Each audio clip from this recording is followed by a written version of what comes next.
Alev patas almış.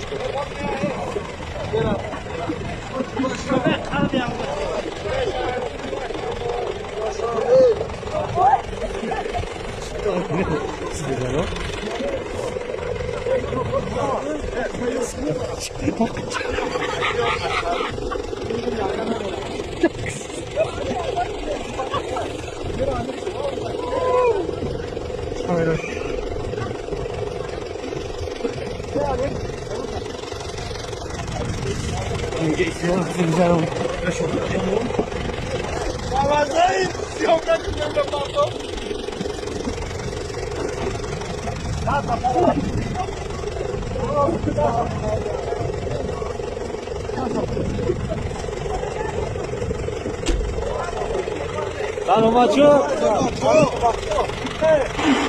سلامتشو پامون بخدای پامون خای پاکی پاتنا پیچونم نه بچه سلامتشو رو کسیه که مصدی خونه بودا خیلی برخونده این تقوی مو نه خولا بیسته غیر اینا